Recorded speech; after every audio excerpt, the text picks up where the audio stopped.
comes in this very nice box. So far, I think they've done maybe 5. I think this is the 4th collaboration they've done with Rui. He's a NBA Lakers player. I don't follow the NBA any, like I used to, like 20 years ago. This very nice.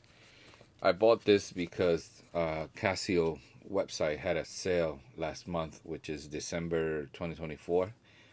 This watch originally came out in September, I believe. I want you guys to see something very cool. Let me see. You see that? That's the power save button. Power save mode on these watches. I don't like how it came all crooked in there. But look, it has a nice pillow. You see how it just moved to go back in time? That's the basketball backboard there. Never give up. It's a nice case. Nice pillow too.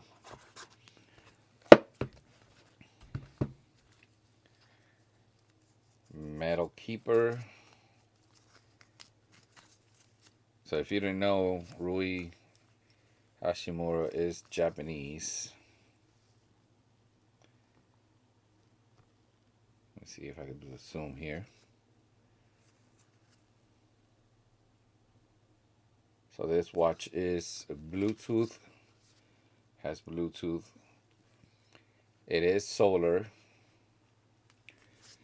but does not have multiband.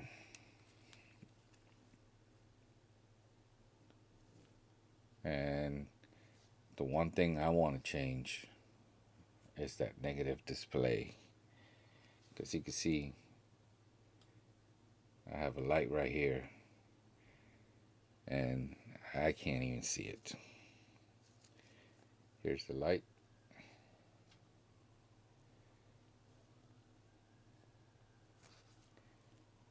Here's how it sounds.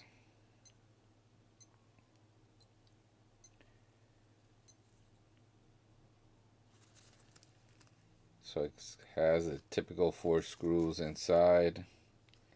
So apparently these modules, which is this one, is the 50 what? Let's see if I can get a closer look. 5729. These have a battery that you're not supposed to replace, unlike the older squares that have a CTL 1616, I think it is. So these have a battery that you're not supposed to replace. So they're supposed to like last for a long time. So this watch is resin core, I believe. Metal bezel, gold buttons. You can see it has the screws on the side. They're like a hex. The straps are quick release.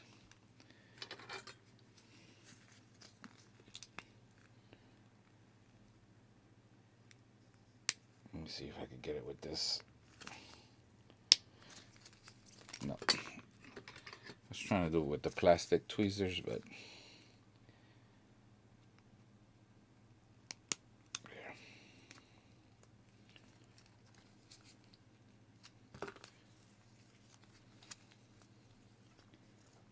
Let's get a measurement to see if it's 16 or 18.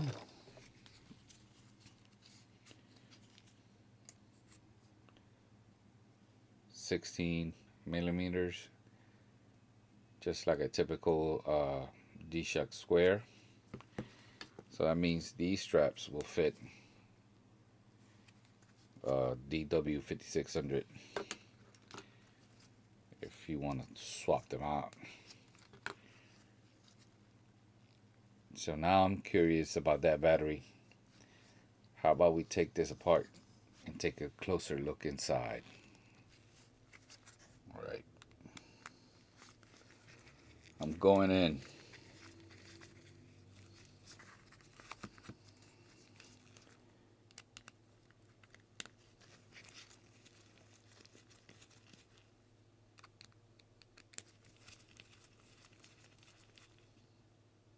This watch has a mineral glass. I might want to change it to a sapphire.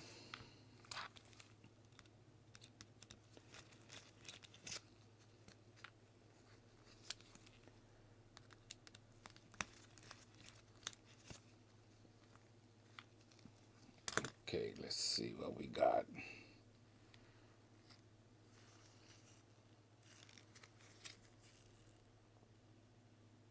To start watch, perform AC, then shed light onto glass for a while. So there's the battery right there. CTL 920. Replaced with Casio specified CTL 920 only.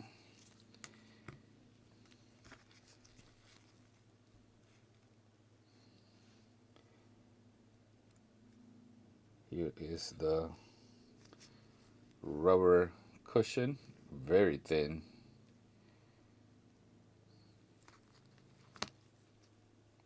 The battery is tiny, very tiny.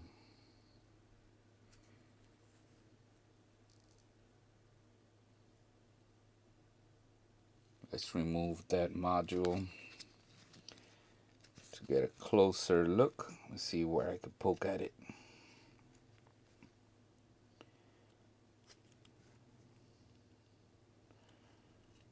Let me see here. Where can I poke at this? I think right here might be a good spot.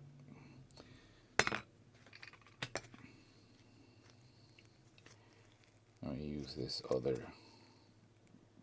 tweezer right here.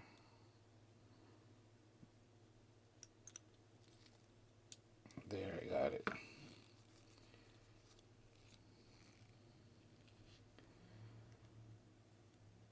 Look, it has these. I didn't even see these. Some watches come with those.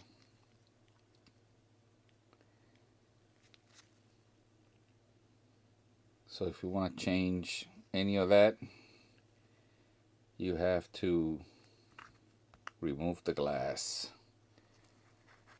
So here is the movement.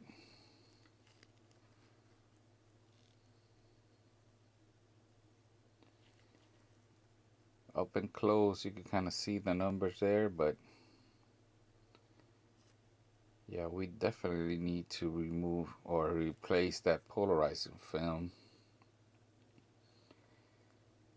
and make it positive.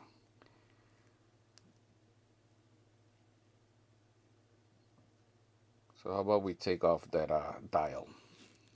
Alright, I got another set of tools here. First thing I'm going to do is remove the battery before I start poking at things. And I'm going to come in here and hold it. Slide this in here. Lift. Let me see if I get it.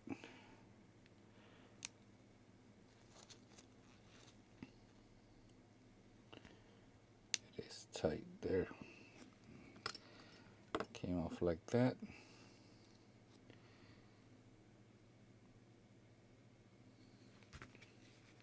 Let me get my plastic ones so you can see.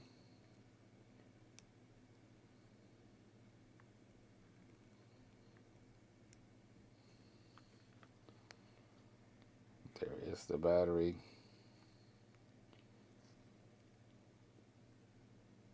Panasonic CTL 920F.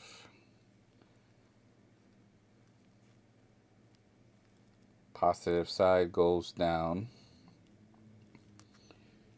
Put that to the side.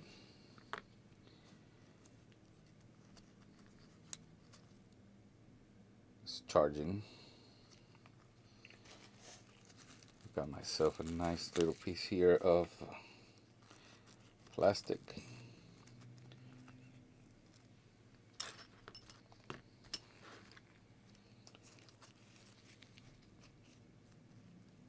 As a matter of fact, I think I have a movement holder. Well, I do have movement holders. Let me see if I find them. Alright, so I've found my old, I think this is an H35 movement holder, and it doesn't fit. This one is a Miura movement holder. You can see it doesn't fit either. So the next thing to have is a die to remove glass, number 38. And it fits perfect. All I gotta do is put a little bit of a radical in here to hold it in place. And why? Because I don't want that movement to move when I'm removing the hands. Alright, since I'm here, might as well get a measurement. Just in case I come across a movement holder. 30.7. So at 31 should be able to fit and work.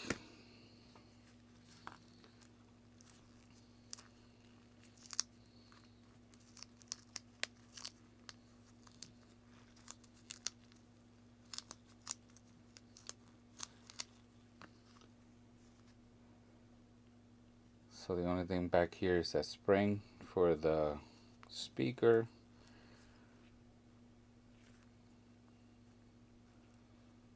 See it now.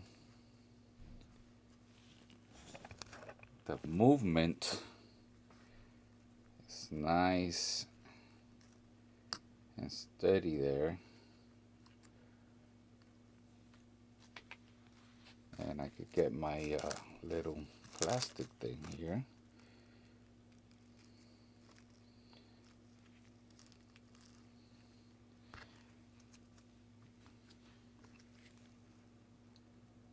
Get my little pry bars.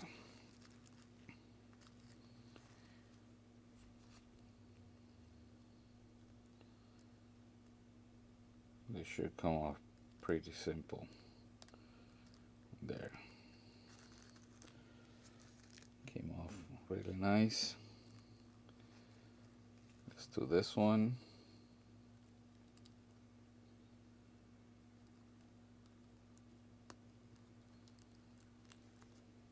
There.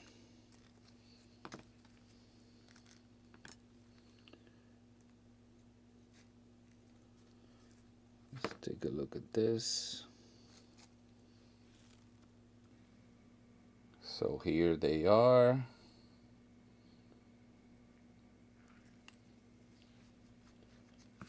They fell. And put them away for now, because I don't need them until this goes back on. Alright, now I can remove that dial.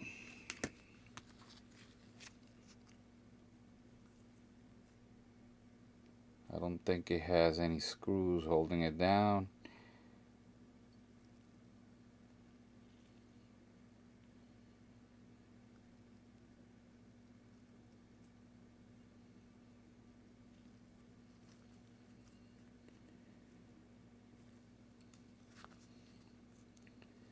Let me see if I can close this.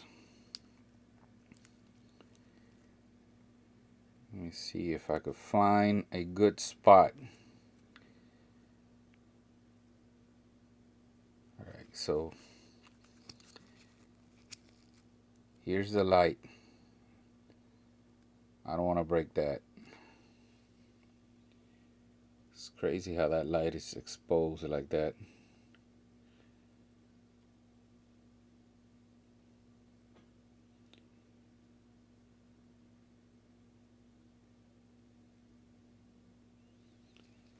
That is weird. It's the first time. Okay, this looks like a plastic ring here.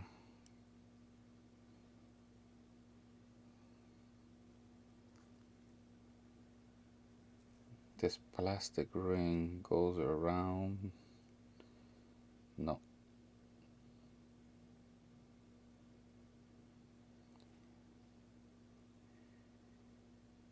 I think this right here is the dial.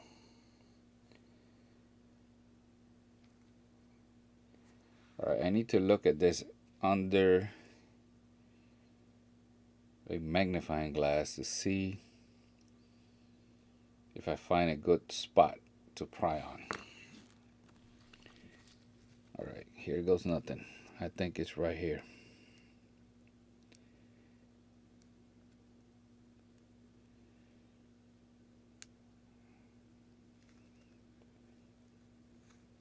Ooh, you can see that dial is semi-transparent.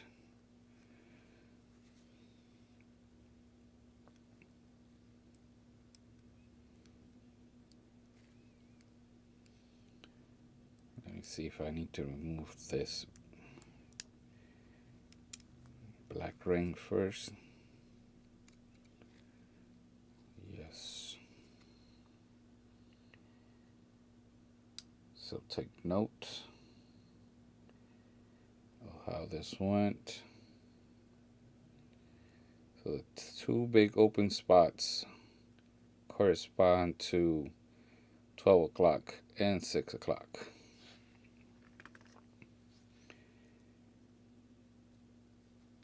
The light is still there. Manage not to break it.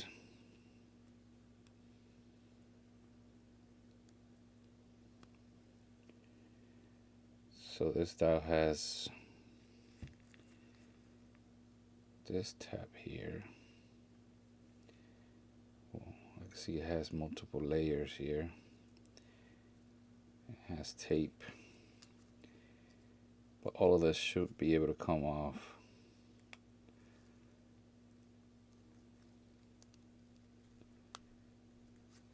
That's the solar panel.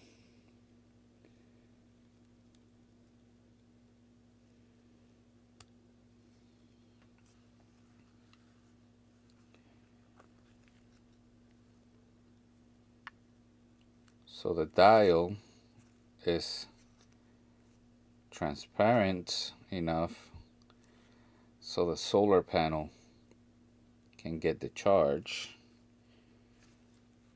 So if you want to get replacement dials for this, they need to be transparent or translucent. Which one is the correct word?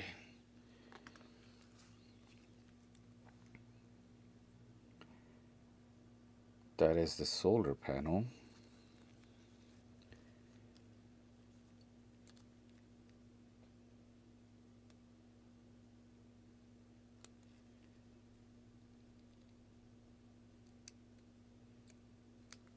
I want to see if I have access from the front to that digital part of the module. So what kind of connection do we have here? Is it tape?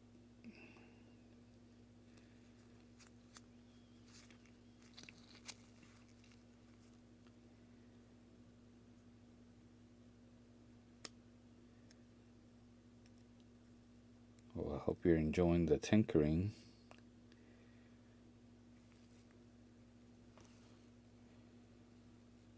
Okay, we got the two spots right here, look.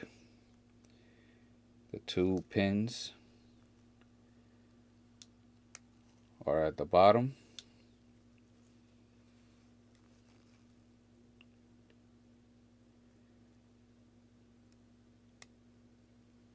They're actually off to the side, so they're like in between 6 and 7. That means this should be in place with tape.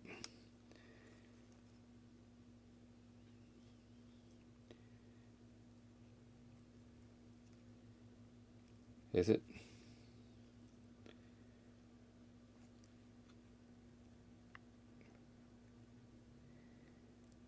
Yeah, that's tape.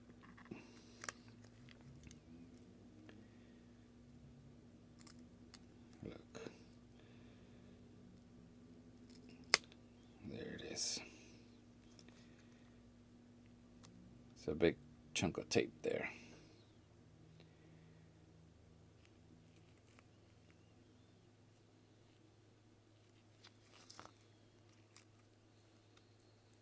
So there's 2 layers to this.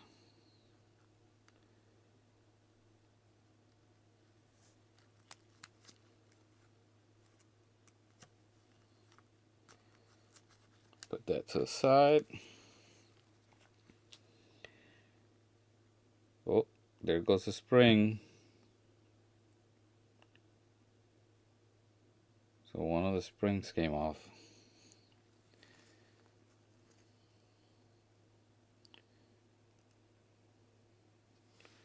You see it?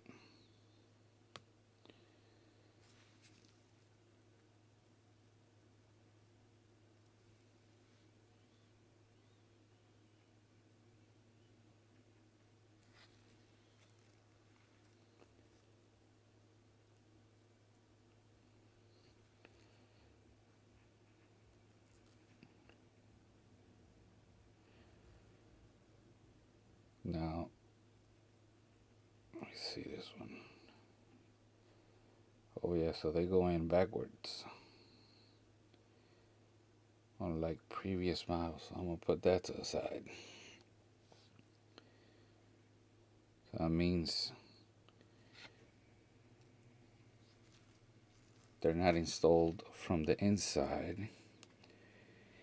And looking at this,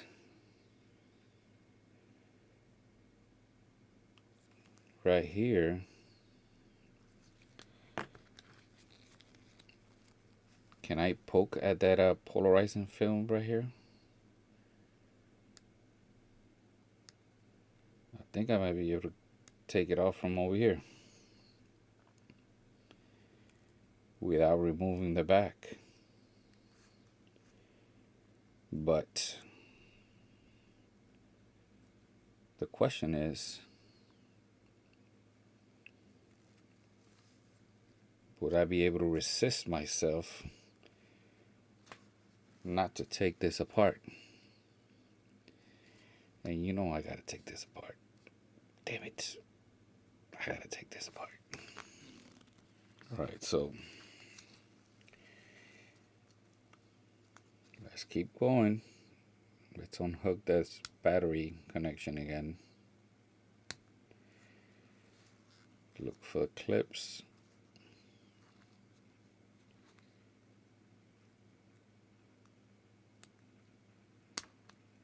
Do that one. I should get my little flat tip.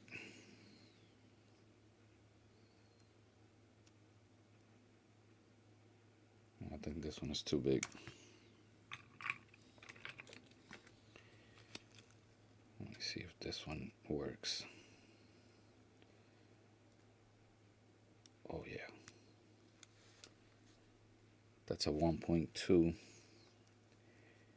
flat tip.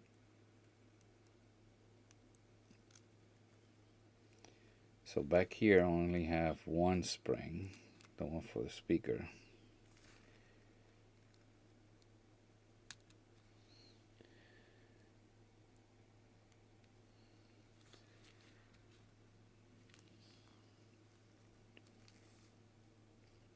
Okay. That's it. Okay, we got this off. I think we should zoom out a little bit. Got the metal chassis off. Now, which of these screws do I need to remove? Is it all three? Let me see if this is small enough for this.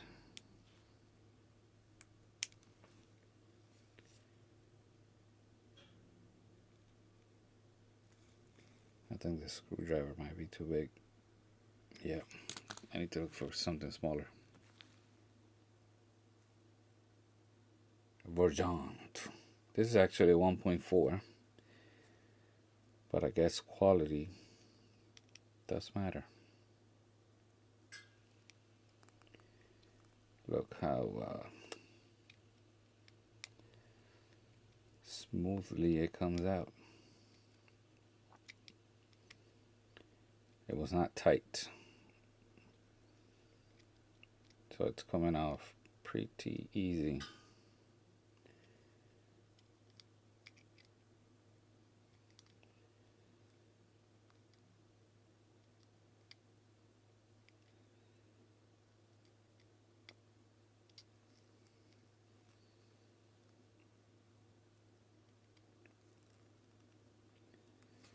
Okay, I think that should be good enough.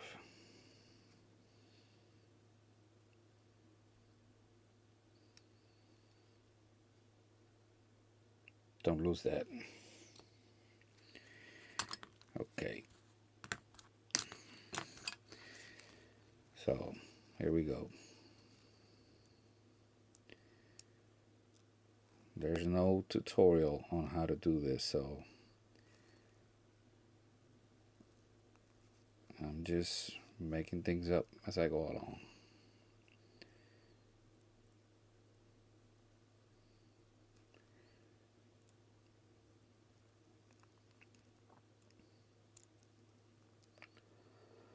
We need to see if the screws are the same, interchangeable.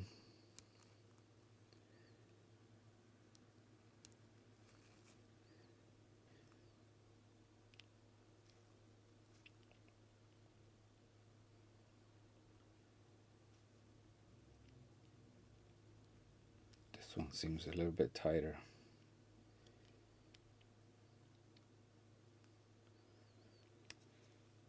But it's loose. G-Shock. Casio seems to like to put Loctite on everything. Hopefully, like, I'm glad they didn't put Loctite on this.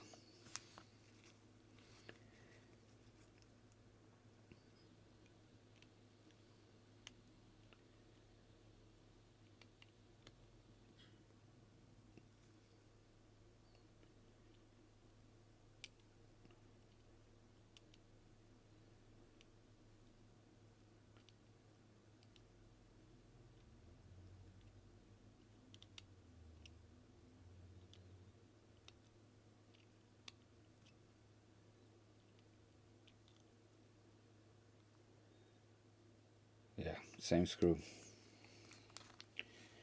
So all three of them are the same. Okay, let's look for the light. Where are you?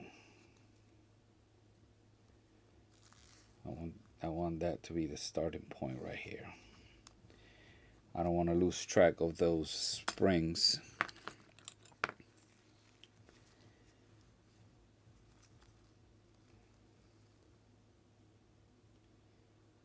So now it comes off. Look at this. So the two springs stay there. Oh, we got some lift. That might be like a light spreader for the LCD.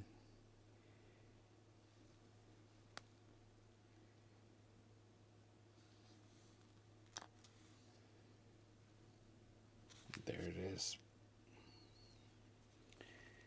There it is.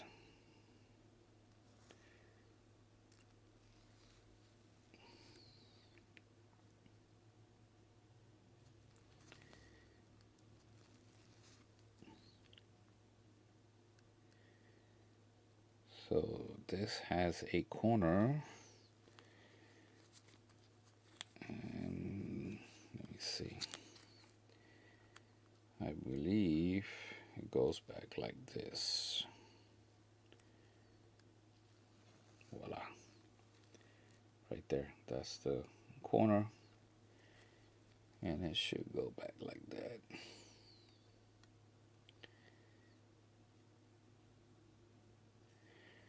Alright, so here, if we go by the motherboard, right, it should only have one zebra stripe, and it should be right here. But the first thing I want to do is I want to remove those springs so I make sure I don't lose them.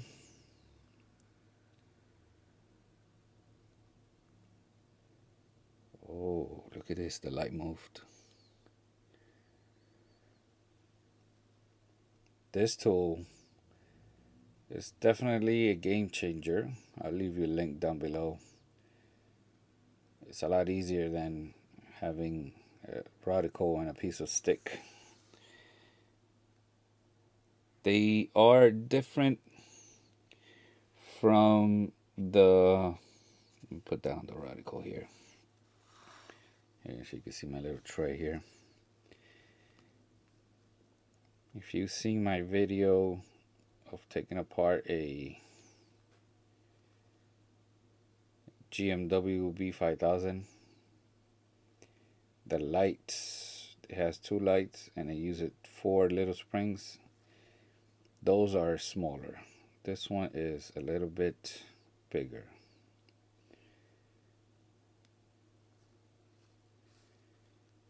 Okay, you stay right there in the reticle. Now the question is, does this light come off? Because it's moving around. If I don't have to remove it, I just want to make sure in case it falls off. Oh no, look. It has metal springs that are twisted. So to remove it, you probably have to like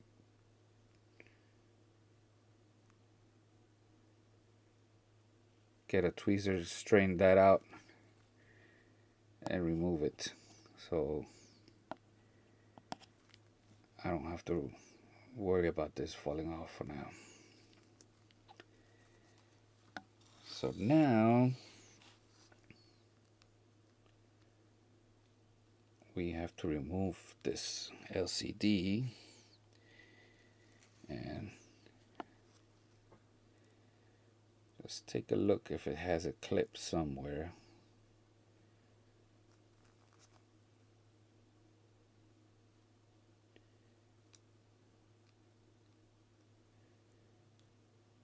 It doesn't.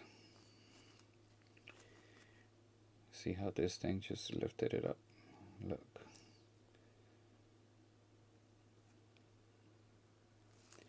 That's the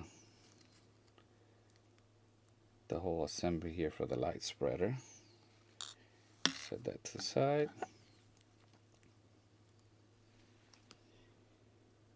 And there it is. So let me see if I can remove this. That's the zebra stripe.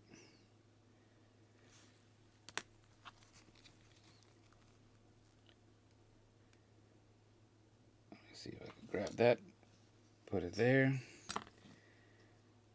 and let me see if I could just poke it from the back or the front, and yes, and it came off. You can see the 2 little movements there. Something came off.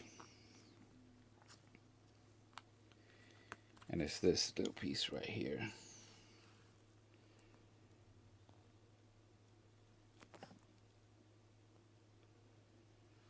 So before we continue, I have to find out where this goes.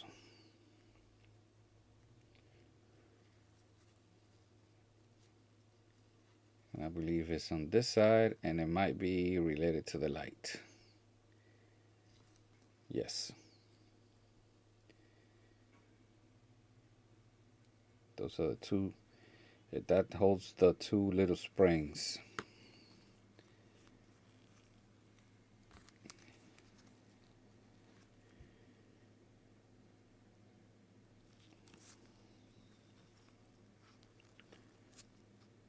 So this had come off already.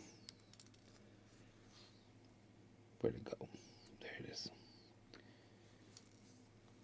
I need to put on my other goggles so I can see.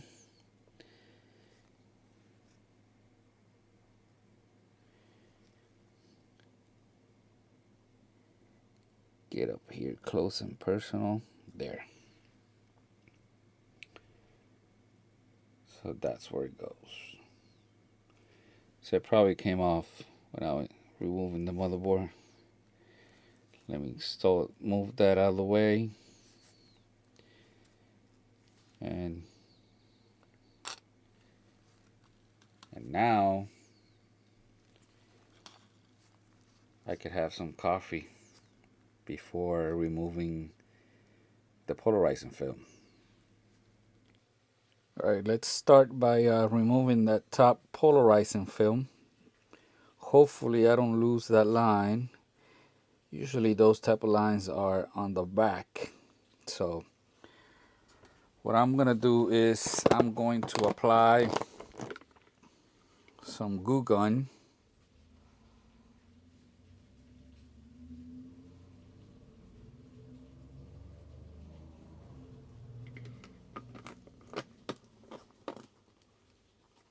I've had that for years. Let me get my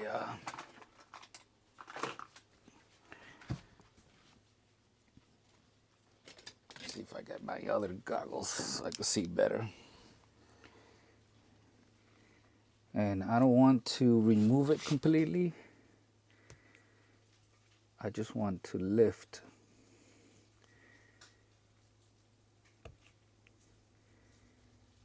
I wanted to get it to lift. That way that glue gun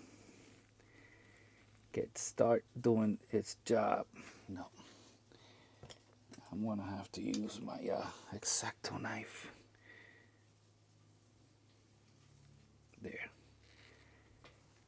So that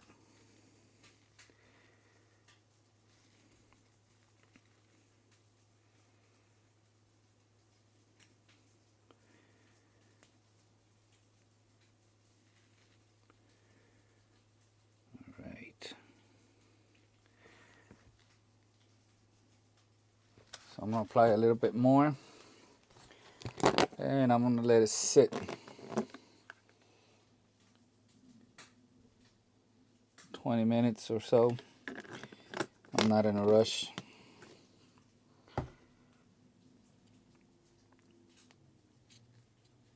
And I'll be back.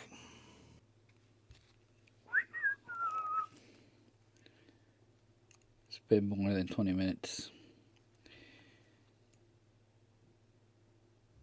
I got sidetracked doing something else.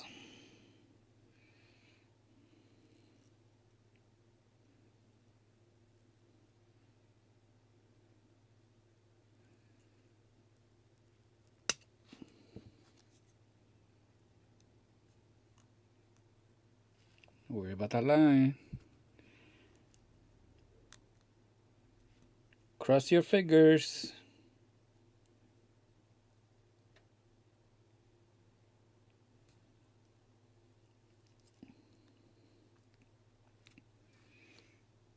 Just like I thought. The line is on the other side. So now you know the drill. It still has a lot of glue. Gotta apply more glue gun on the correct size. And using a Q-tip. Slowly and steady. I'm gonna let that sit for a little while and come back and remove it. Now that red part there, I make everything look kind of weird, but we'll see what happens. I'm gonna let that sit and I'll be back. All right, it's clean. I have here a cutout of the new polarizing film.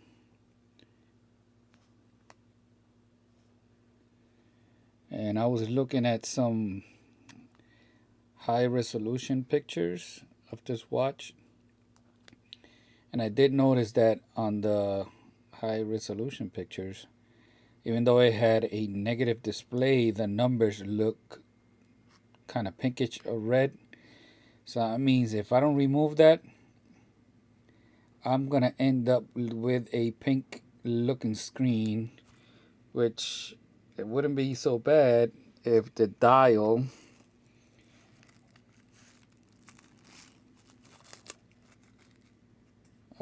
was another color.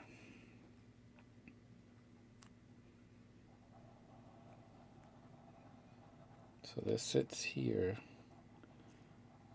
something like this.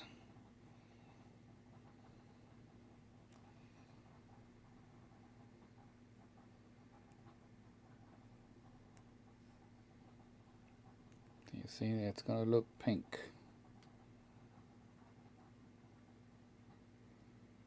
And I don't think I like that.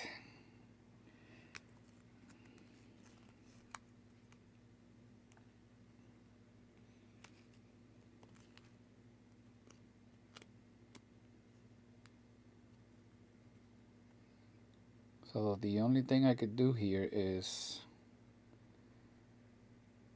go from behind and remove the rear polarizing film, clean with alcohol, remove that pinkish color, but most likely I'm going to lose that line. So I do have yellow color polarizing film, but you can still see the pink. What I'm going to do is I'm going to use some tape to mark off that line here in the front, just in case I lose it. I can paint it from the back using the front as a guide. So look at this.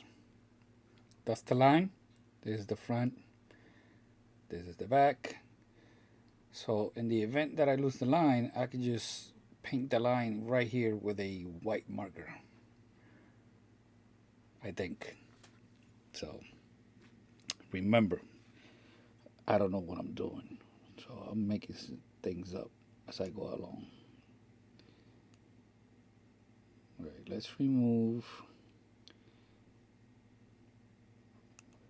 the silver.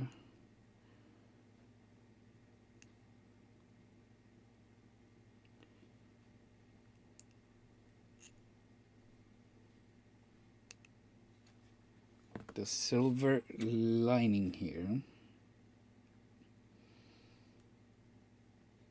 Usually the silver lining goes on top of the polarizing film.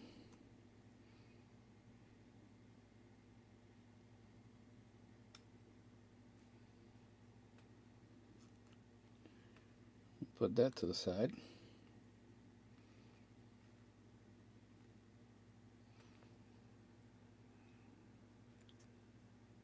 Almost no glue residue. So it looks like the pink is on the other side of the polarizing film.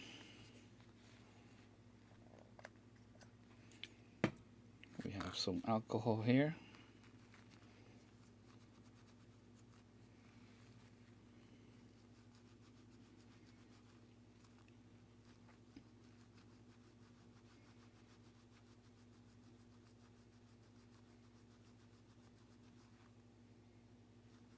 Yep. So that means that rear polarizing film has to come off.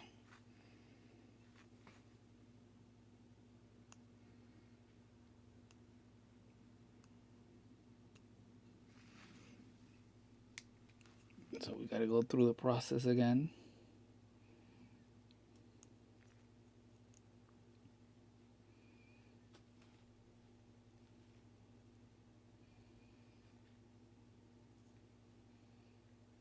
This one's coming out a lot easier.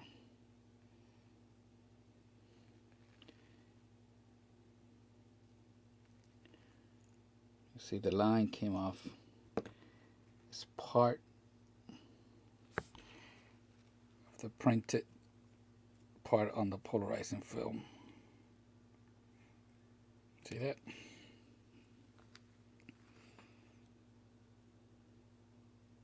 So off we go to back to cleaning with Goo Gun again.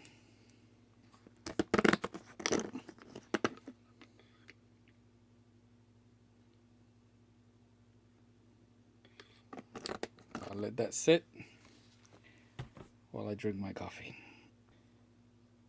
Alright, so it's nice and clean.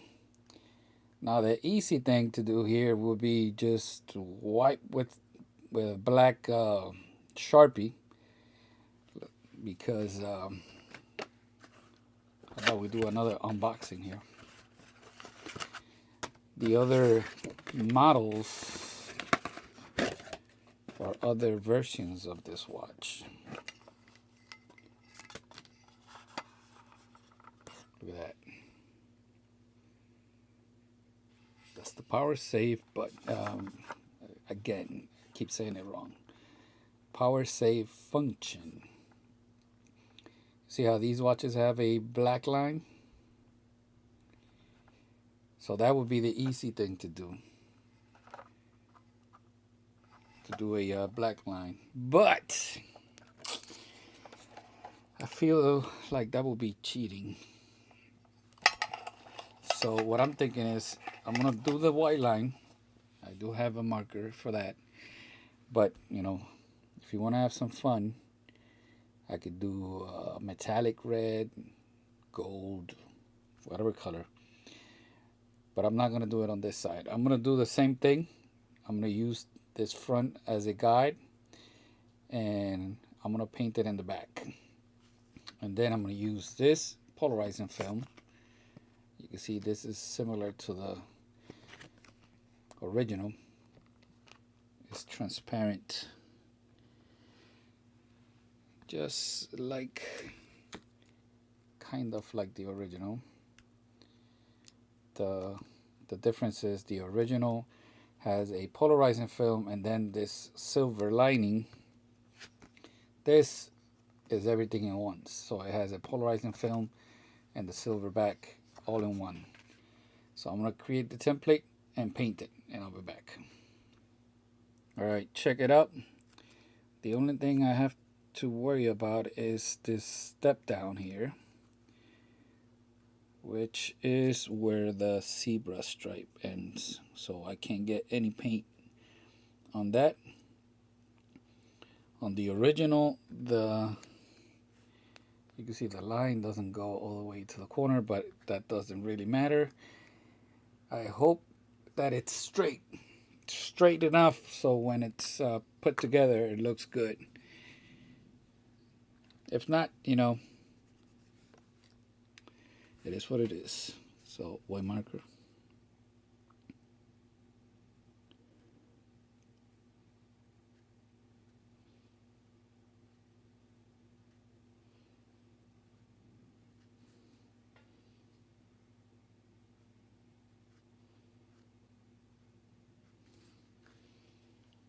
Should be good enough. Remove.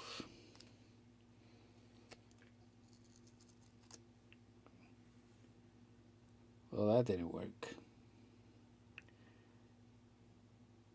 Start over.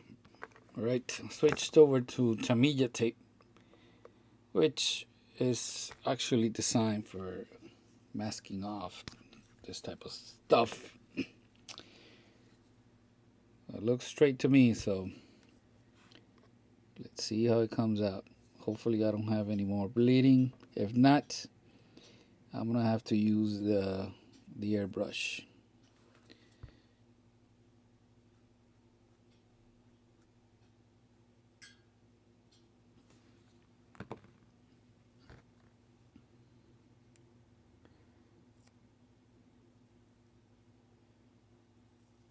Better. Much better.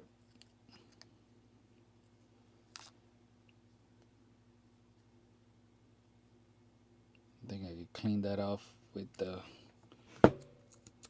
blade.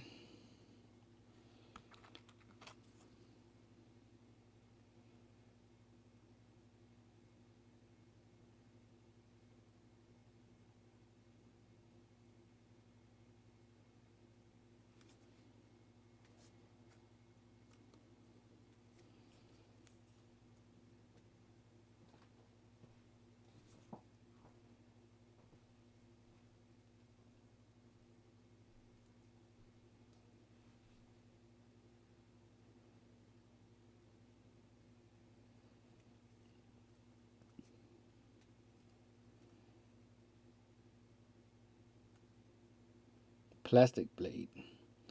So that paint is already kind of dry, so that's good. Now I need to make sure that I don't have any ink here by the zebra stripe. Let me see if I could clean up here just a little bit. Just select the factory one.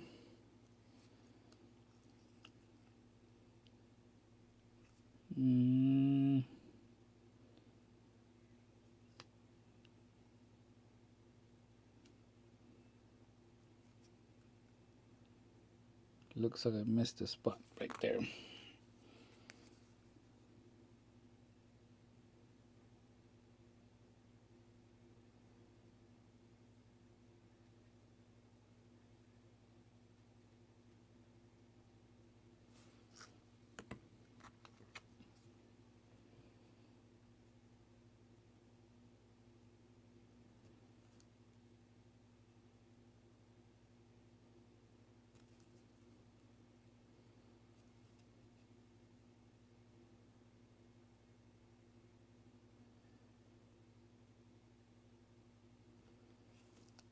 Looks good.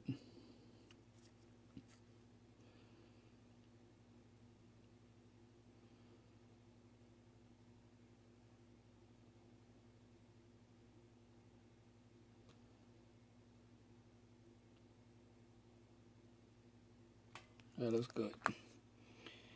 So now I gotta clean my fingertip, my fingerprint, and install the polarizing film. Hi, it's me from the future. So I'm gonna cut out that video and save a lot of time, and I'm just gonna explain what I had to go through. It's been a few hours. So once I remove that back polarizing film, I tried installing all the ones that I have, all different types of polarizing films. And every time I would install them, I would either get a purple screen or a green screen, similar to what you get when you have an STN LCD. So if this is not an STN, it's pretty close to it, and it's some kind of weird technology. Now let me show you what I had to do. or let me show you what you have to do if you're planning on doing this. First, I don't know if it's gonna work if you don't remove the back mirror,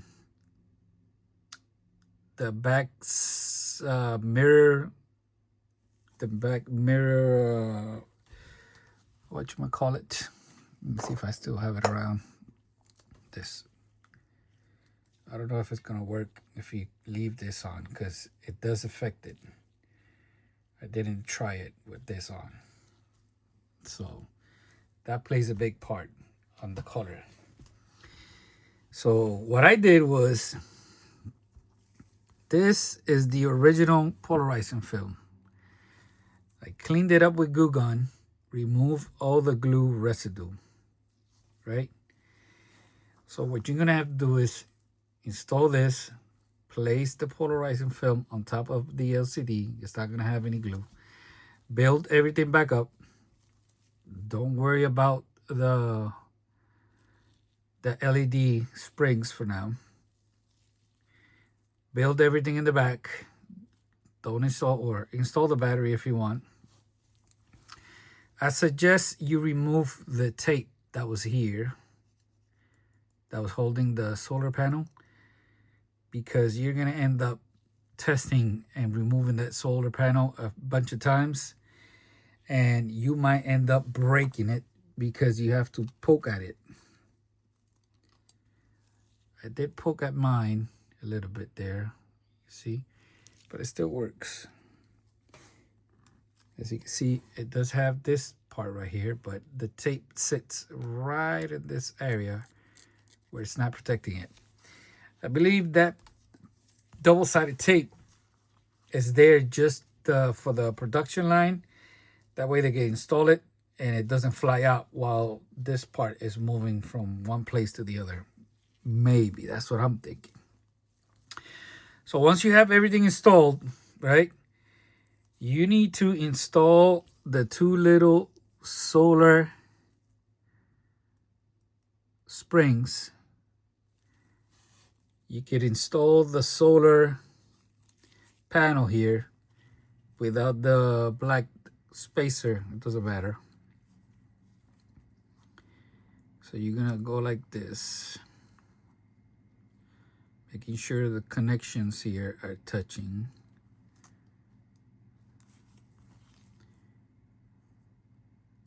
See, it's not aligned. There. Nope. Yeah, it's aligned. All right.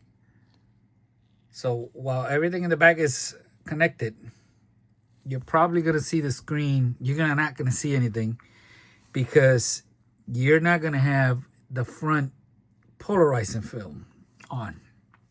Why?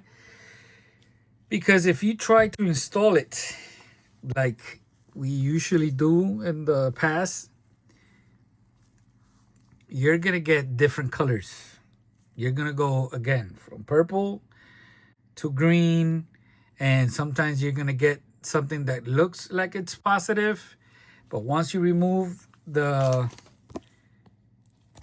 protective film that it has, right, it's going to change color. So you need the LCD without that top polarizing film, right? So once you get it here and you have everything connected in the back, you're making sure you're pressing here on so the springs make a connection. You're gonna turn it. You're probably gonna get a screen. You're not gonna see anything. So you're gonna get a piece of polarizing film, and you're gonna start playing it, and you're probably gonna see the charge flashing or slightly flashing. So that's what you want, right? Now, what you want to do is go in the back and do the AC, right? Do the AC, and hopefully it hasn't been that long since you took out the battery. And once you do the AC, you're going to be able to see that it turned on, and you're going to see the time, that 1-1, whatever year it shows up, Once that shows up, you can go back, remove the solar panel, and now you have access to the whole LCD. And now you can play with this and look to get a proper position for that. Because the thing is, because if you do it with this on, you're going to try to make the go one way, but in reality, the screen is sitting the other way. And, you know, it's going to be a problem. So it's better if you have it like that. Once it's on, now you can start playing with it. Or from the beginning, before you start taking everything off, if you try to take off that polarizing film while everything is still working and you haven't done anything in the back, I mean, you could I guess you could try that too, but you're going to have a lot of residue and it's not going to look right. You know what I mean? So it's really up to you. So for now, I'm just gonna, I'd rather spend the 7 minutes that I just did here explaining this, because it's video is gonna be a lot longer, and I'm just gonna show you how to put this back together. All right, so I'm gonna start in the back. I've already placed the polarizing film. I've put it back together so many times that I could probably do it with my eyes closed. So making sure it's on the correct side. And by the way, that white marker has hold up very nicely.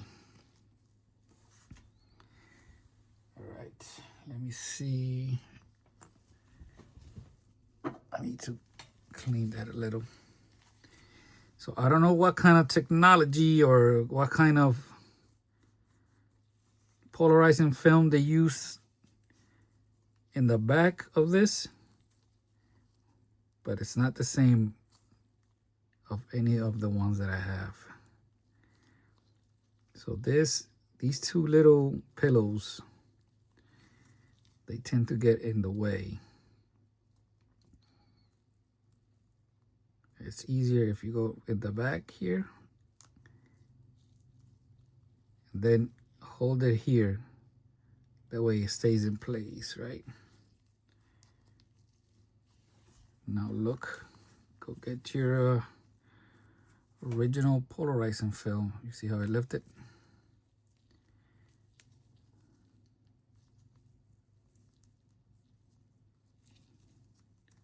You can see everything I've been through. All right, so this, it only goes one way. You can see this corner right here is the only one that's not cut off. So that goes to this side right here. Right? So I'm just gonna drop this here. And now I'm gonna get this plastic part. You can see this open area that goes towards the zebra stripe. The zebra stripe goes towards the light.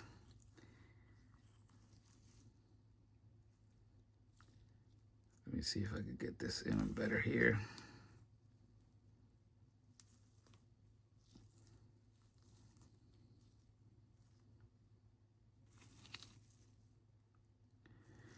I just want to make sure that this polarizing film doesn't go and blocks the channel for the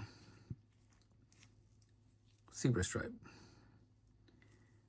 And here you can see that it's different. You can see that knob all the way down. That's the one that goes here to the left.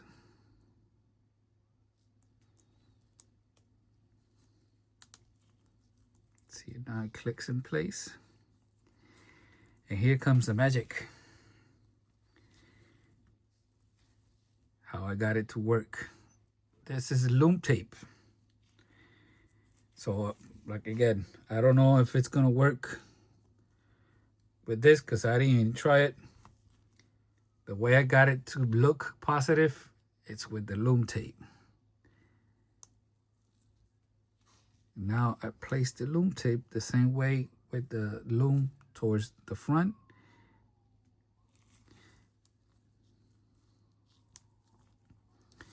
I use this white part as a template to cut the Lume tape.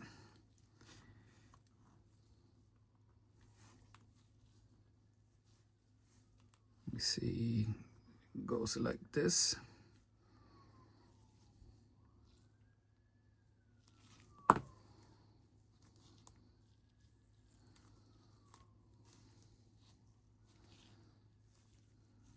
Look. As you can see, the line doesn't look white anymore. But that's how I was able to get that positive display. So I think this corner might be the one getting in my way. Remember, the only thing that shows up that you see is this middle part right here. So, okay. So here comes the tricky part. I need to get my double goggles on. Now we need to install the... All right, let's try that again.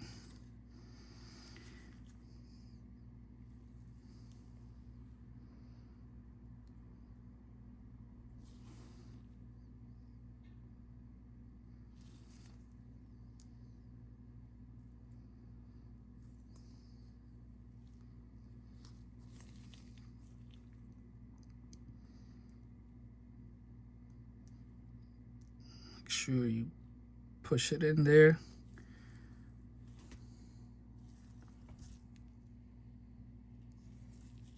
This thing here kind of clips into it. Now we got to do the springs. So really advise you to get one of these, or get or do this with Radical. Don't grab those springs with the tweezers, or you're gonna spend a lot of time on the floor looking for those springs, because they like to fly off. I gotta make sure that I'm on camera here.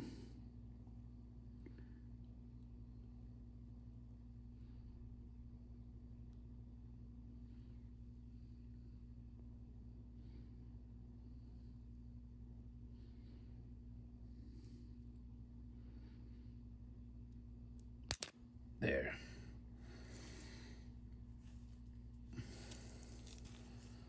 Okay.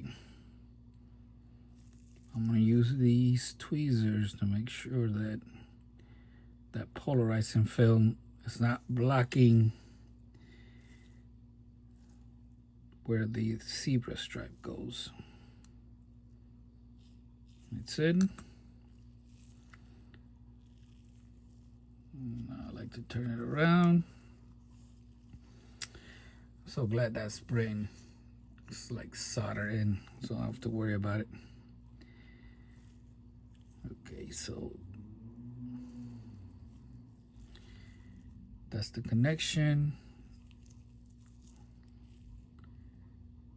It hooks here. The other one there.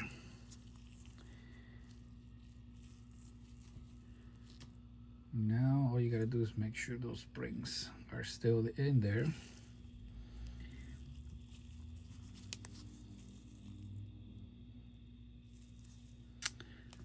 Now we install the screws, the little tiny screws.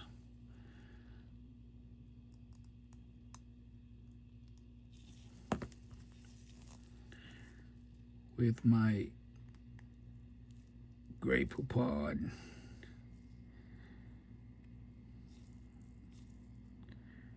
screwdriver. I'll leave you a link, because I do have smaller ones, but the important part is the tip. And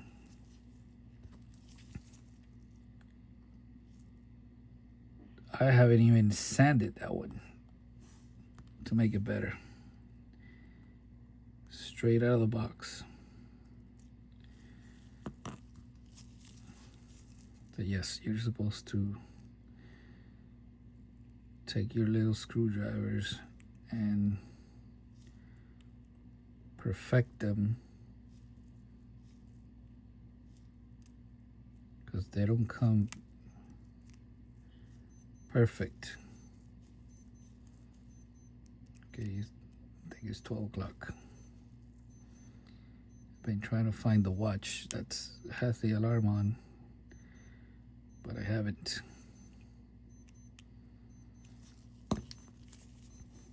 Gotta do that.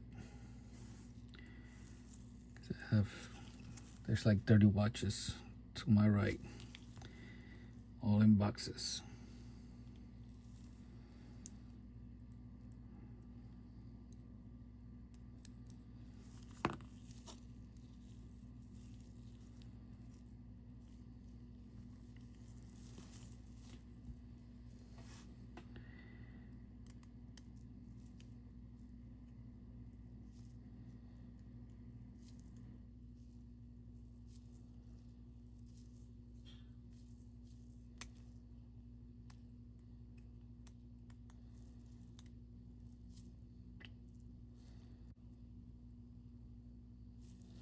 There.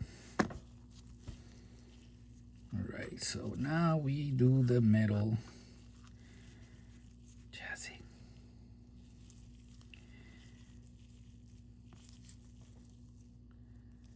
All right, so let's start here in this corner.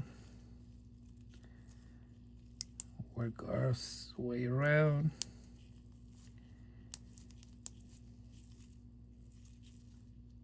There you go. Look at that. Next step is to install the solar springs, if I could get them out.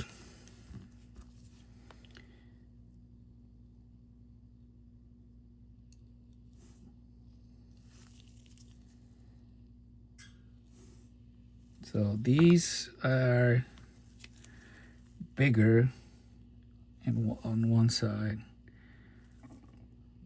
That bigger side goes to the top.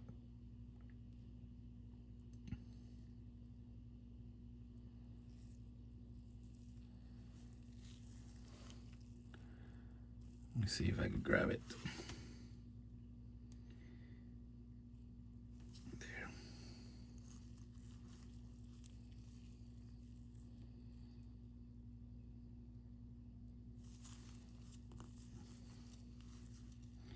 See, the good thing about this tool is that that tip is not strong enough like Radical, so for jobs like this it's perfect, because Radical sometimes it gives me problem when I want it to let go of the spring. All right, so now I come with this part. Sometimes it's easier if you do both at the same time.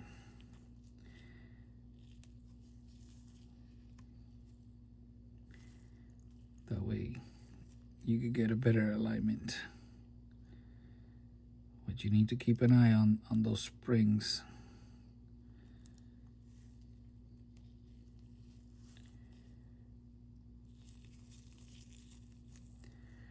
Okay, let's make sure it's hooked up here, down here, and you see how it doesn't even have the battery, and I already have something showing up. See that? Now my line is not perfectly straight, but it's better than no line. So now here comes the dial.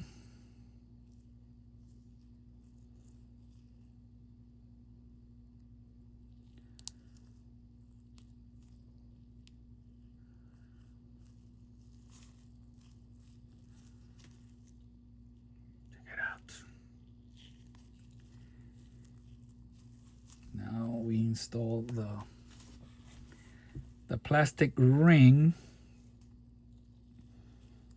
At the beginning we said these open spots, one goes to 12 o'clock, the other one to 6, making sure that 6 o'clock has that clip to the left.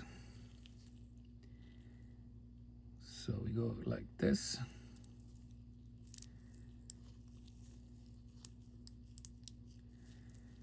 And voila, everything clips in place. Now it's a good idea to clean up that dial.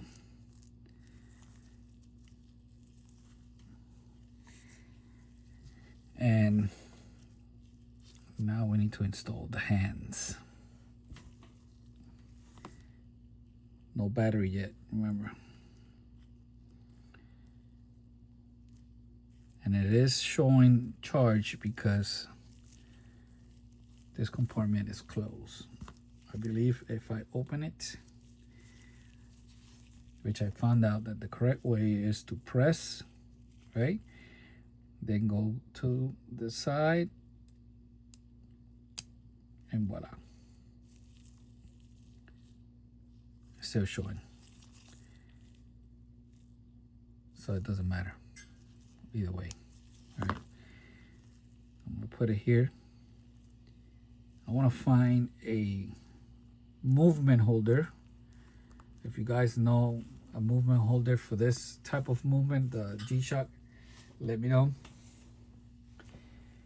And I'll appreciate it. All right, I need to get my other tools to install the hands. All right, so there's two ways I could do this. You could use this little tool right here, where you put this down here, get it aligned, right? You're gonna need to install the correct size tip for the hand, and then you're gonna put the hand here. With these type of watches, it doesn't matter if you're doing an automatic.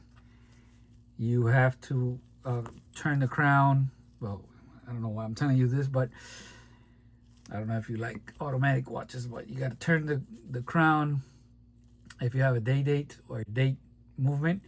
And once it turns date, now you know you're at 12 o'clock. So you put the hour hand at 12 o'clock, right? Then you turn it again. And once you see it moving again, the date moving again, you put the minute hand again, and it should be aligned 12 and minute hand. With this, since it's all electric, you can do whatever you want. And there's a way to set it once we get it running, which I don't really know how to do it by, right off the bat. I'm gonna have to look it up. So the other way, so this way, the best way to do it is if you have a tall desk, high desk, and your line of vision is like right here. But because I'm recording, I'll do the manual things here. I'll try to get, let me see if I can find.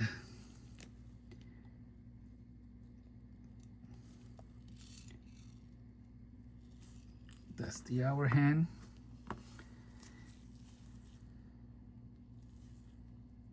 Turn it around. And I'm gonna get one of these that fits. Let me see if I can bring this closer to me. I need something, one of these. So this one looks small. That one looks large. So that gray one looks like it might work. This black one seems bigger.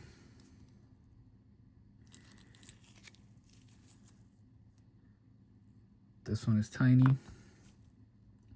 Small, small. So let's get the movement over here. And let me see which one fits over that part right there. So the gray one fits. I see the black one. So they both fit. Actually, they're both kind of big. Let me try on the red. The red works too. I'm gonna go with red because I want to be tight. All right, let's get this.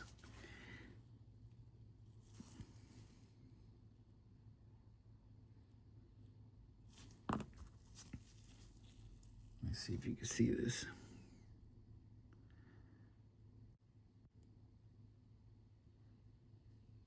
Okay. You can see it's crooked. So this is where you need to move the movement. If not, remember, if you're doing this, the good thing is that this pushes down straight. Because I'm recording, I have to go like this and kind of eyeball it to make it straight. There, I think this straight enough. That's good. All right, let's get the minute hand.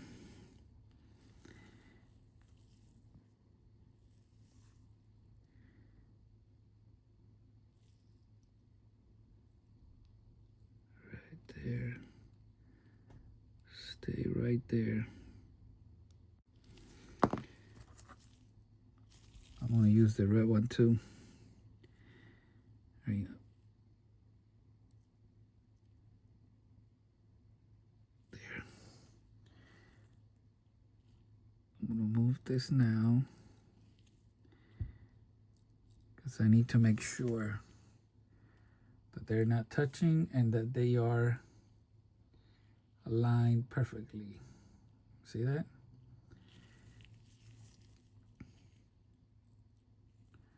I'm going to give it another go just to make sure. That should be good. Let's get this aligned again. Double check. Yeah, that looks good. All right, let's do this one.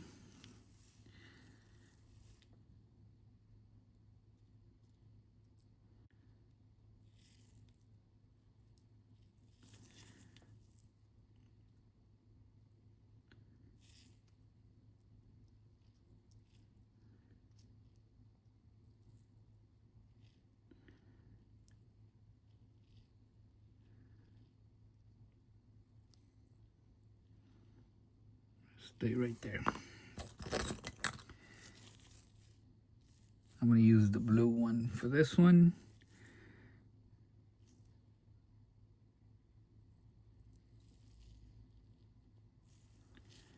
This one doesn't have to go in that deep.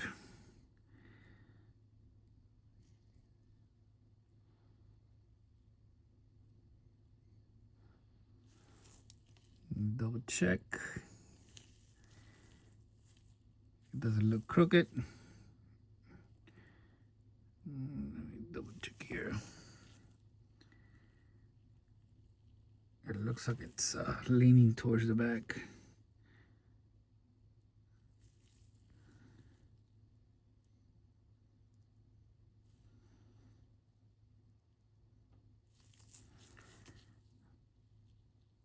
Yeah, I think that's good. Kind of difficult to see because it's not. It sits kind of in a hole. All right, so now we do the battery. So make sure you have, where is it? Oh, I see it.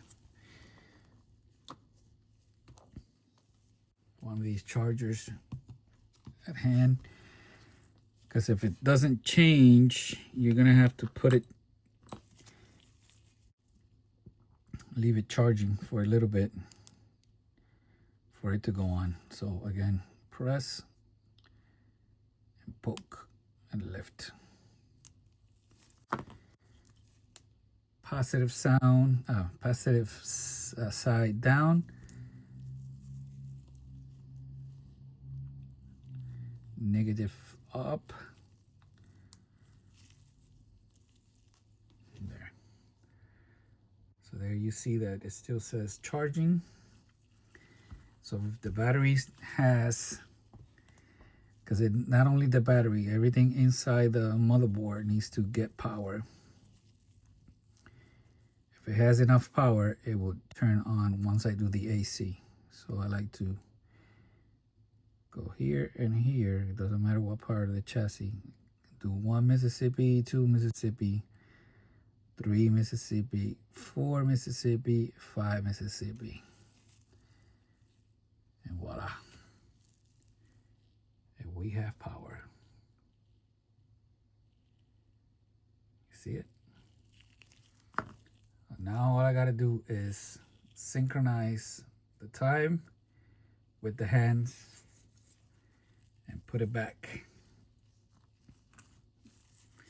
So I'm gonna let this sit for a little bit. As a matter of fact, I'm gonna charge it. I'll put it here. Let it sit here because I need more problems in my life. I have sapphire glass for this. Look at the buttons. Special button on this watch. It has the logo there. So to remove the bezel, you're gonna need a 1.3 hex. I like this brand because the screwdriver is long, but I have not found a 1.3 on this brand. They have a 0.05 inches, which translate to like a 1.27 millimeter. Close enough.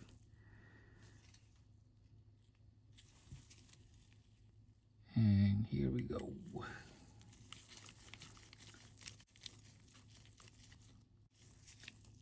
You can see that it has like a red bushing.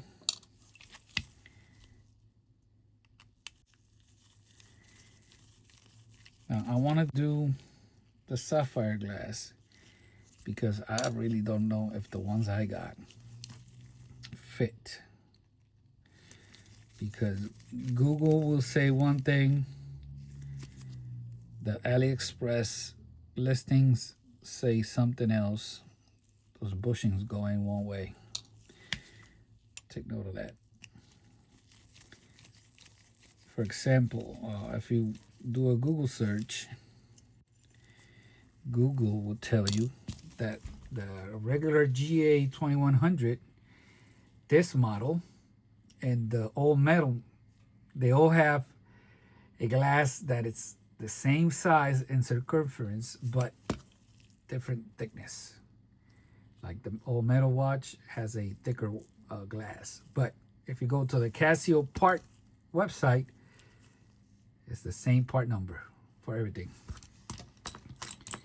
Now, since these watches don't come with a sapphire glass, the good thing about the sapphire glass is that you could order them at whatever thickness you want. And I'm going to show you the one I got for this watch.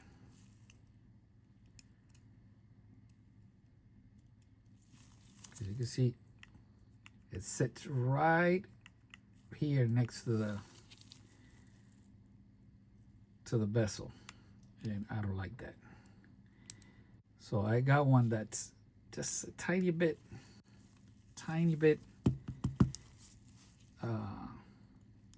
thinner, so it'll sit lower. So this rubber bushing is giving me problems.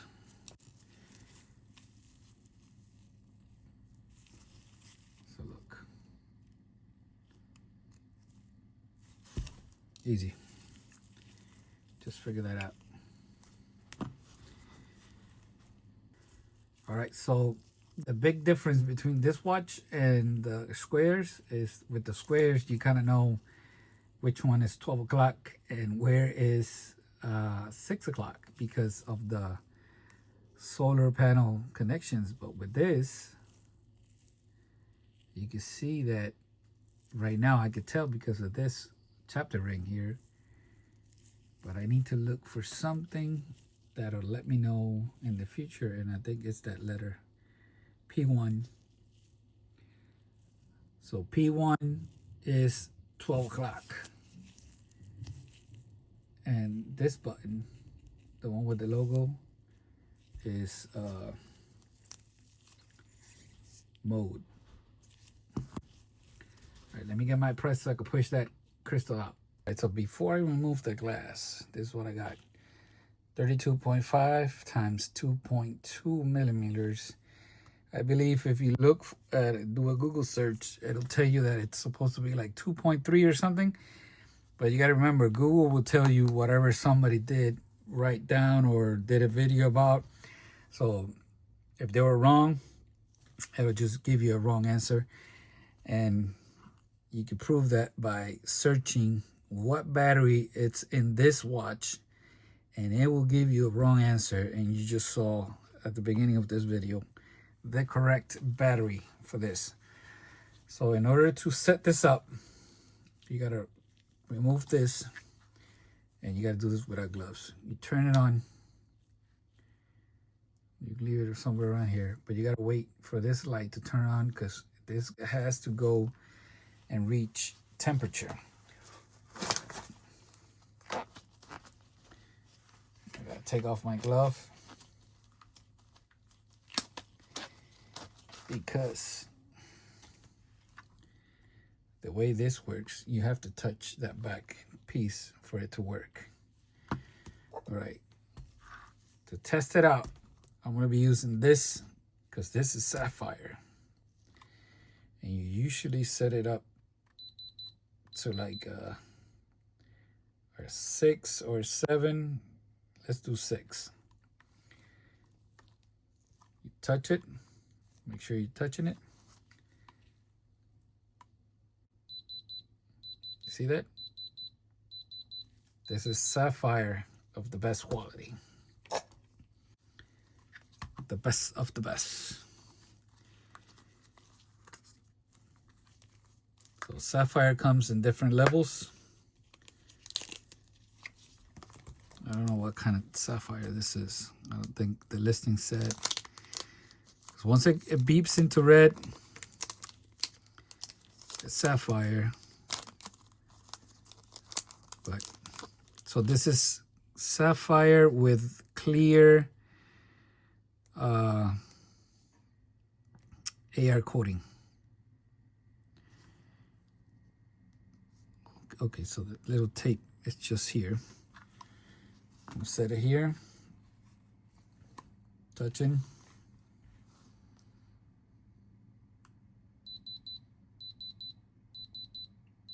You see that? So that's very good quality too.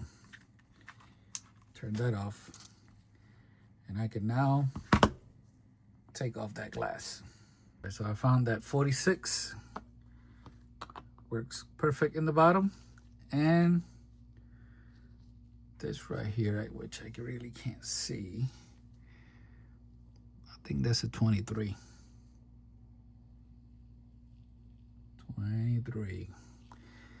23 fits perfectly. Does it? No. Let's try the other side. It's 21. Yeah, we're gonna have to go with 21 unless I have a 22. Let me see. I don't think I have a 22.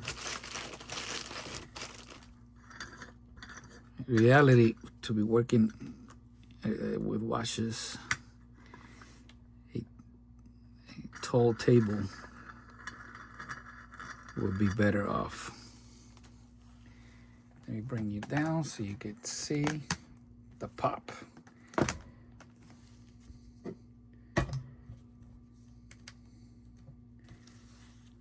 Get you a little bit more light.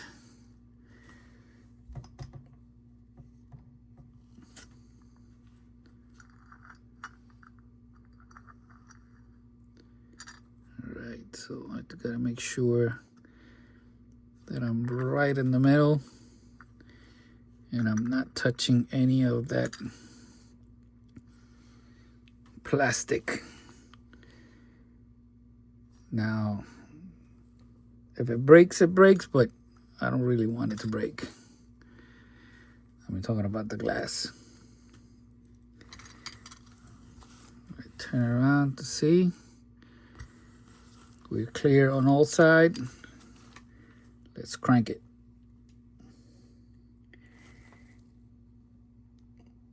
Oh, this is tough.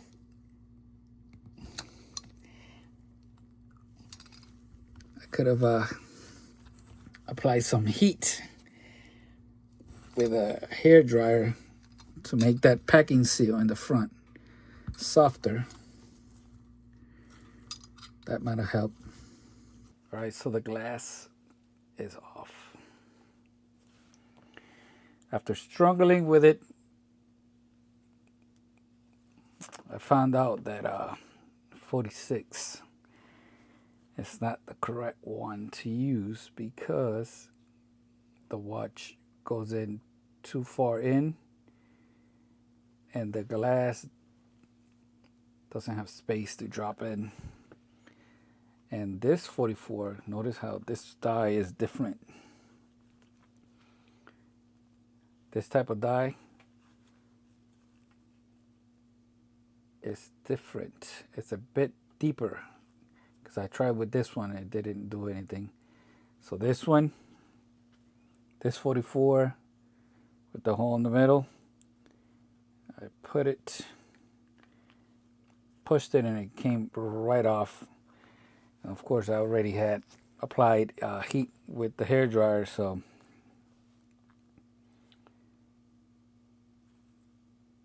it was pretty easy. All right, let me get the caliper here so we could get some official measurements.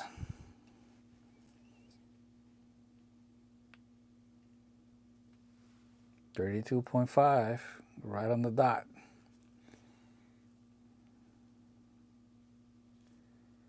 2.7. Write that down.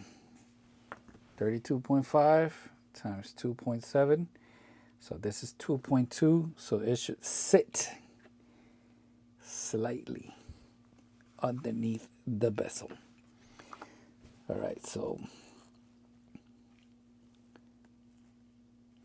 let me install this. Luckily that didn't fall out. Yep, like that.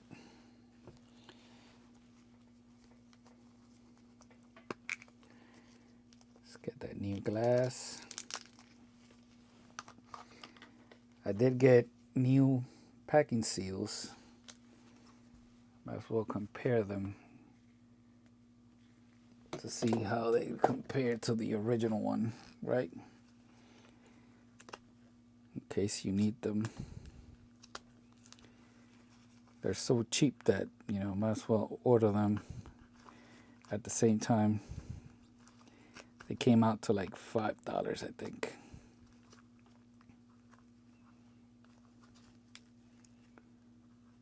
The sapphire glass, AliExpress, they came out to like close to $30, I think.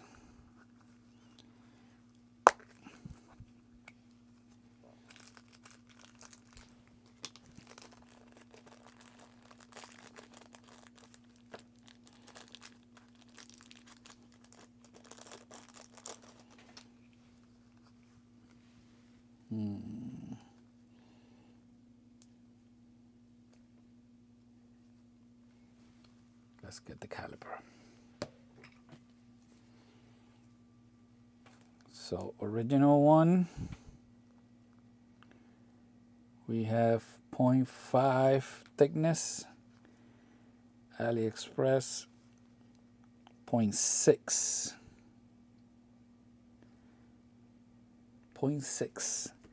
But the original one is used, so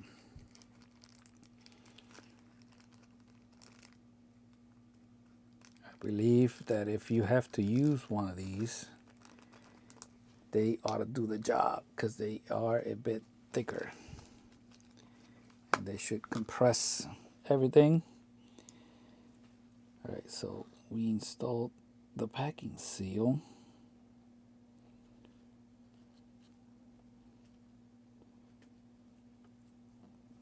Right there. Making sure everything's clean, because if it's not clean, it's going to be a problem to clean it.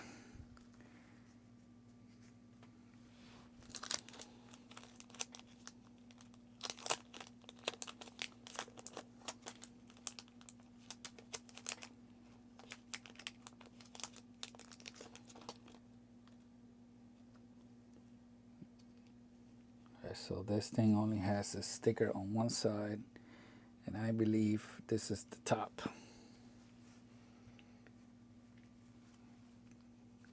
Doesn't have any instructions. So that's what I'm gonna do. Sticker side up, because the AR coating, I believe it's in the inside to protect it. That's what I think. But then again, I don't know what I'm doing.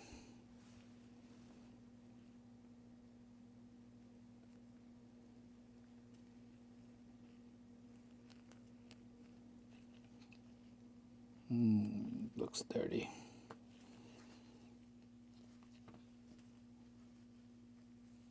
I want to make sure it's clean before I install it.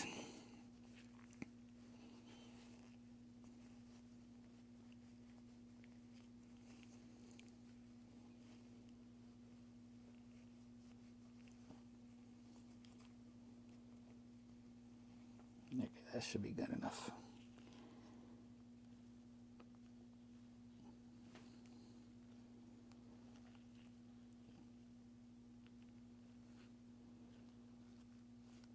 You know what? I didn't double check the measurement to make sure that it's the correct size. 32.5, and it's actually a little bit thinner, 2.1. That's all right. I want that glass sitting under the bezel.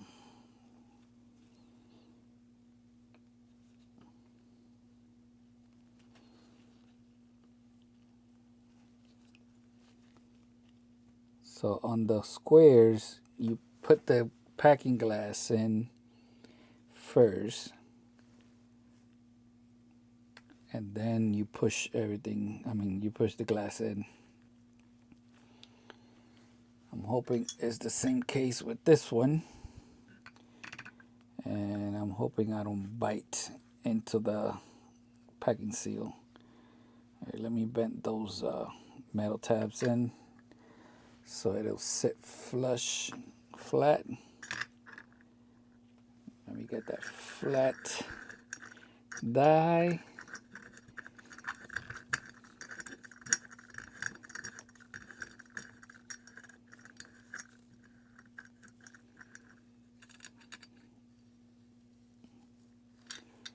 Okay, it's going in. Let me check to make sure Didn't mess up the packing seal.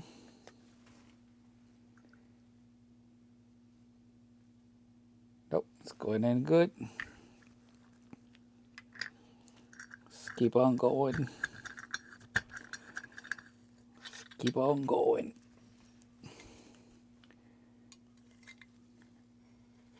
All right.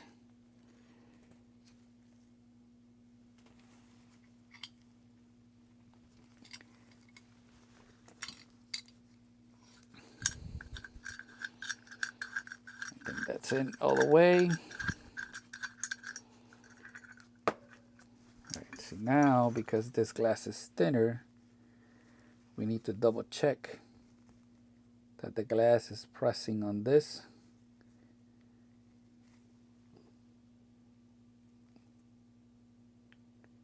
You can see it's crooked, so I still have to press it down. This is why you gotta double check. Let me get a smaller die. Which side is poking out? This side right here.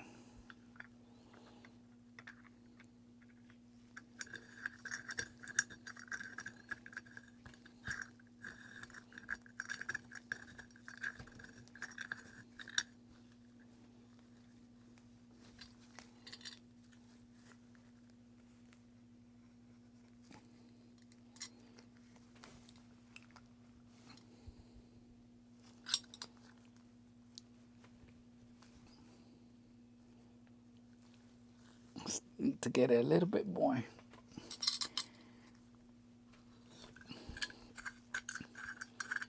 But this thing is short. It doesn't give me a lot of leverage. Okay, so this side is sitting flush. I still got a little bit here. Let me try it with this one. That way I can concentrate the force on this side.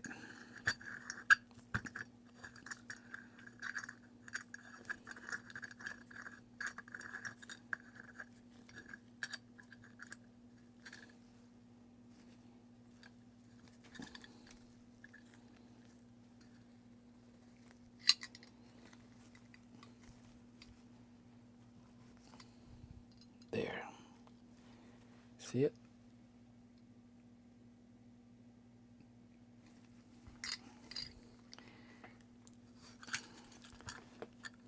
Move it a little bit closer to the edge,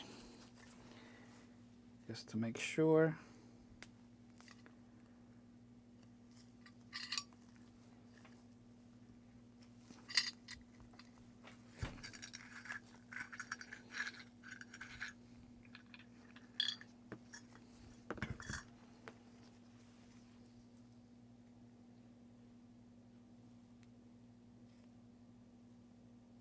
Okay.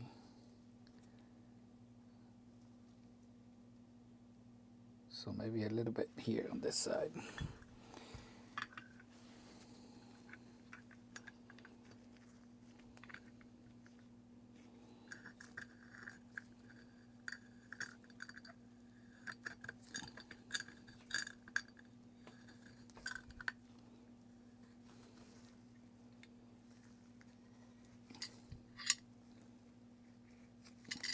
There.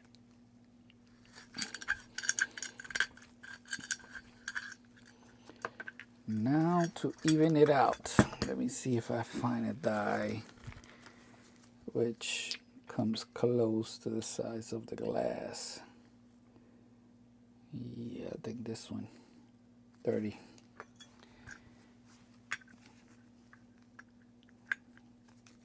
Make sure that it's sitting straight.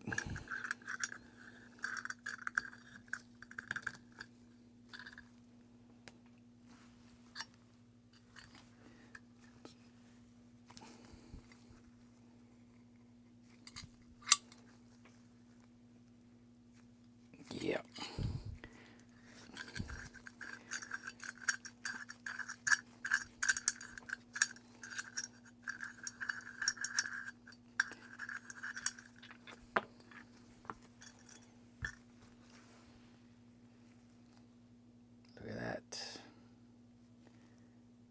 Perfect.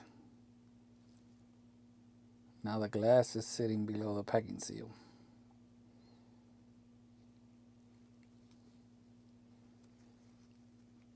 I can remove that. All right, let me clean this. And we're gonna install that movement and synchronize the analog with the digital. Right. I managed to push everything down, so everything is sitting flush.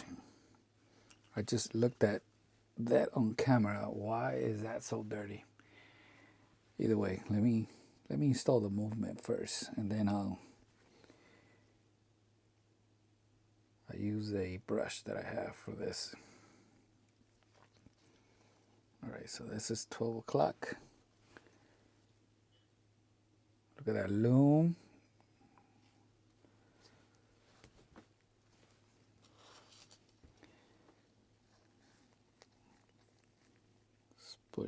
Just push the metal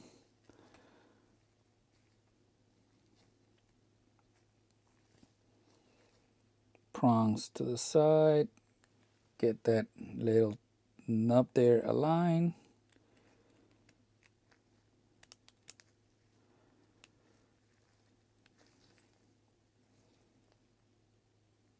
There it is.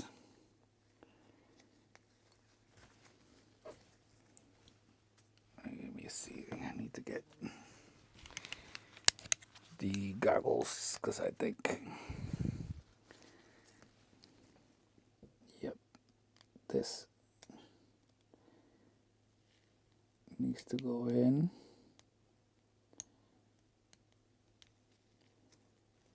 This one also. This one, the metal tab helps it go in. So is this one. So the two on the top need help to go back in place. Now, how does this go? I want to put it in without checking.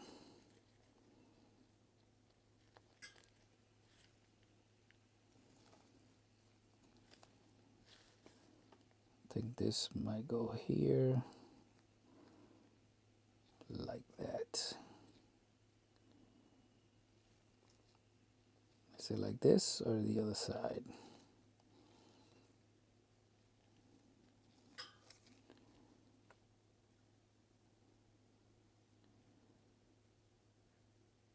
No, I had it right the first time.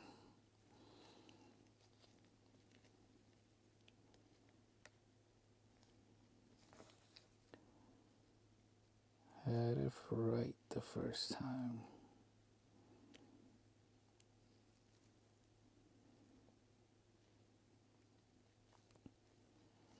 All right, so now we close this tab to hold down that cushion. We do the same to this side.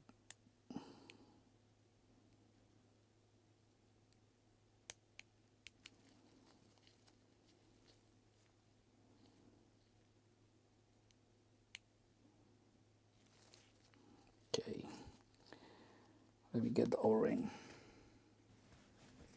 Freshly lubed O-ring coming up.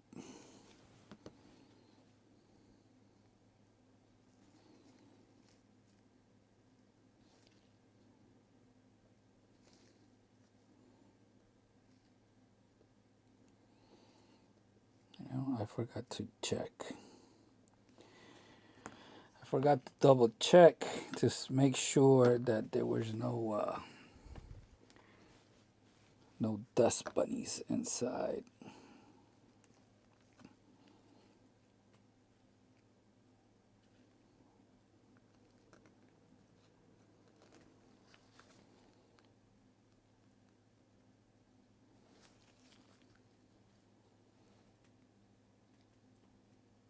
Looks clean. All right, let's install the screws. Go over here.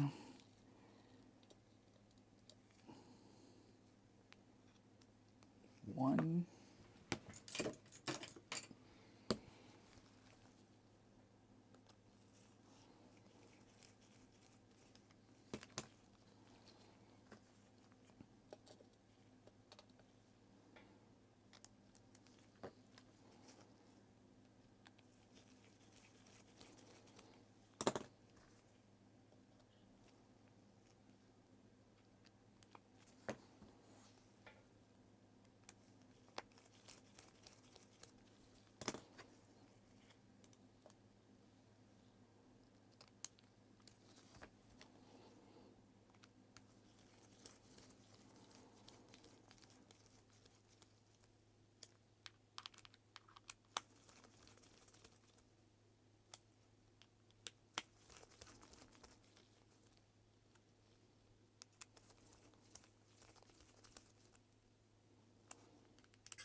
Okay, that should be good enough. All right, so now we need to synchronize the digital to the analog. And the way we do this is you have to press this here, which is adjust. Keep it there until you see that sub, right? And now, if everything would have been perfect, both hour hand and minute hand would have been at 12 o'clock. And this little one showing you the battery and all that other stuff should be at 3 o'clock, pretty close to where it is, because that's where I installed it. So right there looks pretty good, 3 o'clock. And since that one looks perfect, we need to set the hour and minute. So we press here.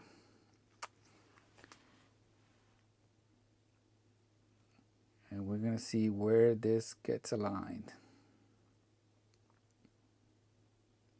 There you go. So it's not aligned. Now we use these two buttons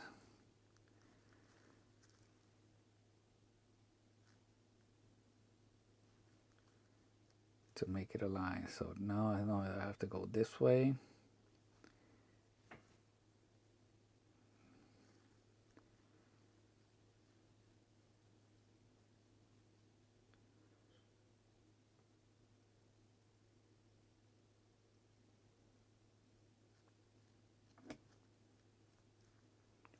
You know what? I'm gonna have to do this on the app, because on the app you can control each hand individually. So they should be perfectly aligned right now. And I don't know how to do this from the watch. I know I could do this from the app.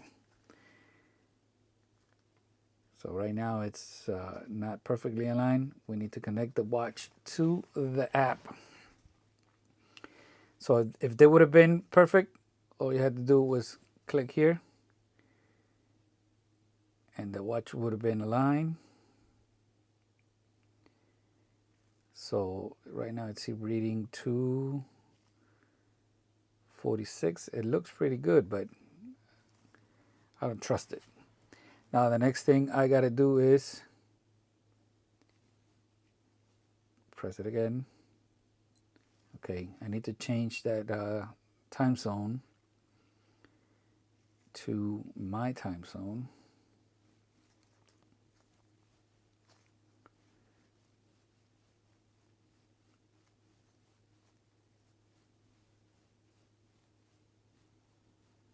New York City. There it is.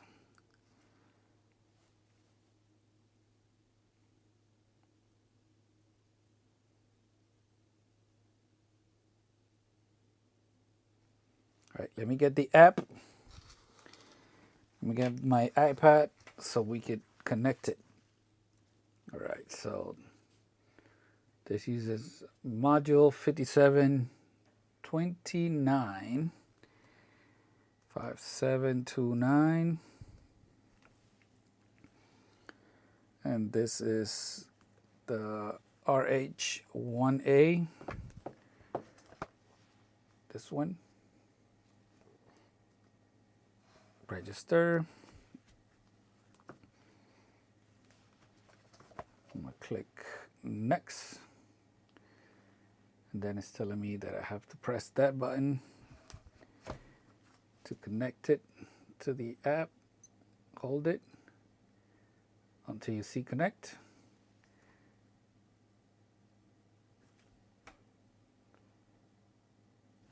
I didn't do it right.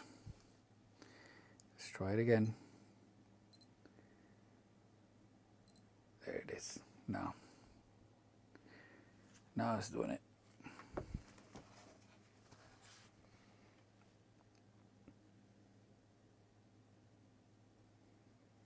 Now I click close. There is an important update available for your watch software. Please update your watch before use. Affected watches, GBM-2100RH. So the watch needs an update. Look at that. This is the first time I've seen one of these watches get an update. You've seen it here. And apparently it's only this model. Says that it requires 3 minutes. Place your watch near your smartphone and begin the update. The watch cannot be used during the software update. Begin update.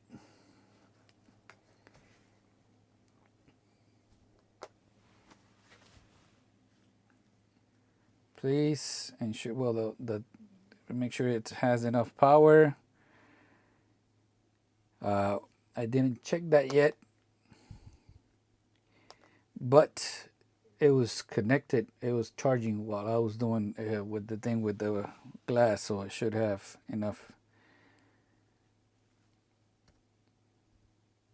Oh, it only has 3 bars, so it needs to have 4 for it to be charged. All right, so this is what I'm gonna do. I'm gonna clean it, install the bezel, and I'll be back. All right, let's see how we're doing with the charge. No, I did it wrong again. There it goes. I have to wait a little bit longer. I did have it at 4 bars already, but I was working with getting the hour hand and the minute hand aligned, and it went back down to 3 bars. So once this is done, I'll tell you what I had to do. It's going pretty quick. I don't want to cut the video in case something shows up. Max time required for update 3 minutes. So it disconnected.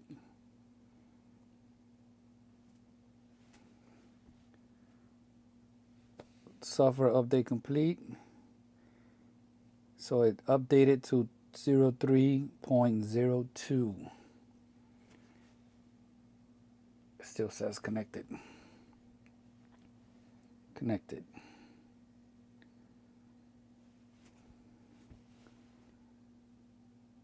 Right, let me see if show you here. So if you go here, I thought you could control each hand individually, but you can't. If you press here, look,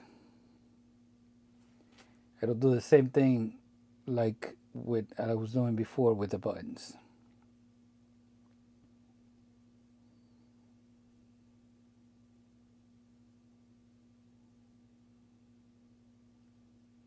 See how I got it aligned? Perfect. So what I had to do was remove the movement, remove the minute hand, and then with the buttons, align the hour hand to the 12 o'clock, and then install the minute hand on top, align to the 12 o'clock. So let's try it out with the buttons.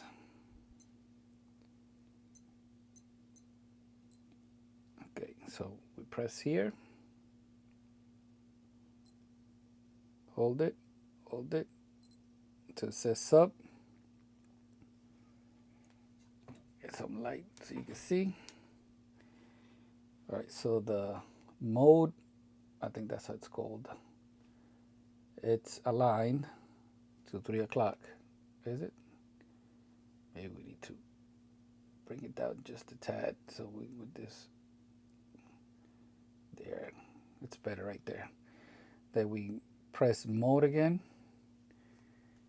and the hour hand and the minute hand align to 12 o'clock. So all is good.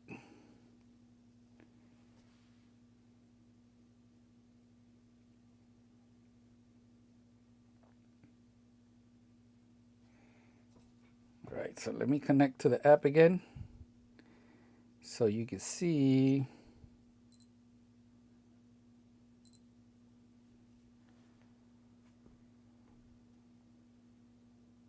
what's in here. World time. It only lets you choose one. Let me see. You can pick the alarms. So it has 5. The timer. You pick the timer here. Reminder. It has 5 reminders.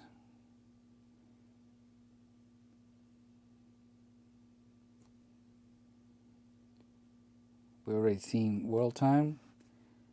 We've seen time synchron. Oh, we haven't seen this one yet. So this, let me put this to the side. If auto time adjustment is not possible, it's just asking you. It's going to give you some instructions if you can't connect to the app. Automatic time synchronization. So it's enabled. We already been here. Or if you want to do the mode, you select it here. See? You could align it here also.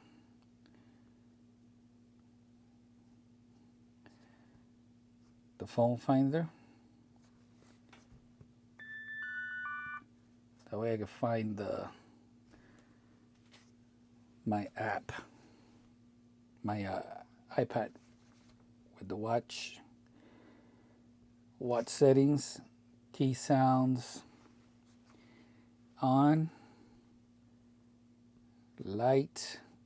I'm going to switch that to 3 seconds. Send to watch. It says okay. What else? Watch display.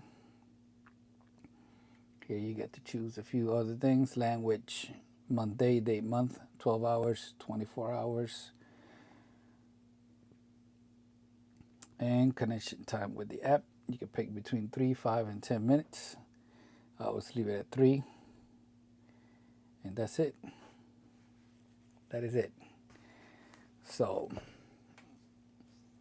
to disconnect, you go here, and it's disconnected. Let me get this out of the way.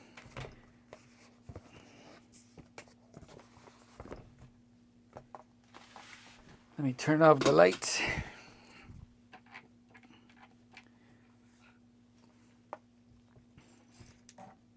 All right. Check it out. Look at that lume. Now check the light. Look at that.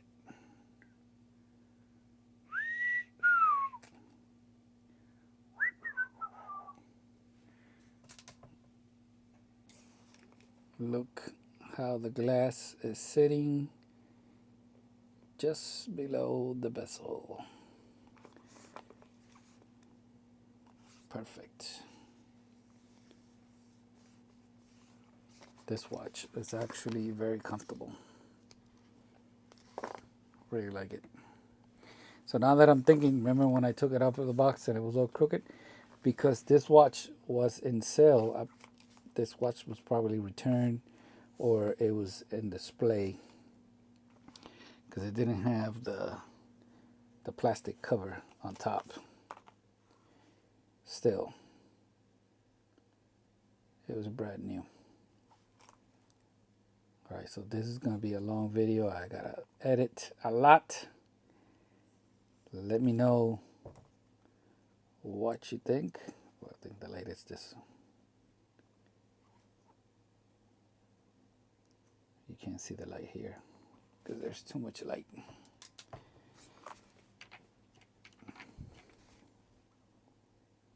There.